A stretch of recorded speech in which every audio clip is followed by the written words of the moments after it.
Najua ukiwa huko duniani watu wengi wanaongelea 666 mara sijui ni COVID-19, lakini wengine wanaongelea ni ile Chrome ambayo ni 666 ile ambayo ni 666 ile Chrome ambayo kwenye simu ya kila mtu, hata mimi kwenye simu yangu hivi. Lakini huo wote ni maandalio ya shetani kuja kutawala dunia wakati kanisa likinyakuliwa. Kuna watu wengine wanataka hiyo ya mpinga Kristo, lakini sasa hivi nyingine inatembea kwa asili, haiko hadharani kwa sababu kanisa bado lipo. Ila siku kanisa likiondoka, ile chapa ya mpinga Kristo itakuwa inatoka wazi wazi. Ile kwa sasa hivi ipo kwa asili. Haya. Ile chapa ya mpinga Kristo neno la Mungu limesema itakuwa kwenye kipaji cha uso hapa. Ina maana gani?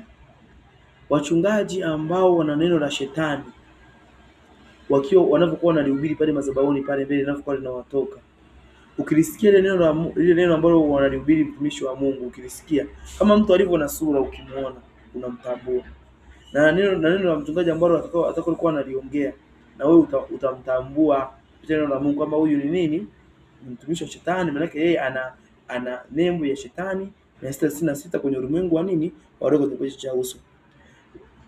Na neno la wengine watapigwa hiyo alama ya Kristo kwenye nini, kwenye vitanga vya miti.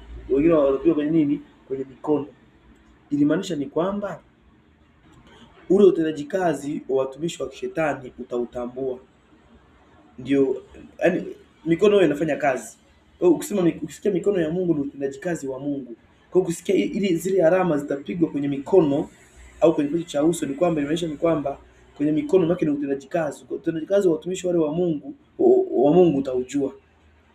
Au wana nembo ya Mungu, neno la Mungu ndani yao. Utendaji kazi wa shetani utawagundua matendo yao, kazi wanazozifanya. Atakwambia, chukua mafuta ya upako, chukua chumvi za upako, kuna matunda ya upako, perfume za upako, sabuni za upako. Hata kama wanatenda miujiza, utasikia sijui umerogwa, kuna kifundo sijui kipo chini wapi. Kama wana uwezo, si mtu anakuombea sio kinatoka.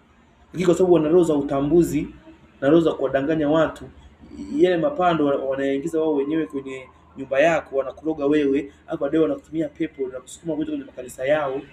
Wapo. Na nataka kusikiza ushuhuda mzuri. Tutamsikia huyu mchungaji anaitwa Mwamposa huyu hapa.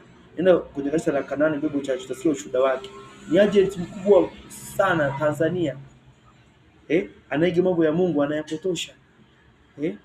Kwa hiyo msipokuwa makini mtajikuta kwenye mikono ya hawa watumishi wa Mungu wa shetani na utendaji kazi wao.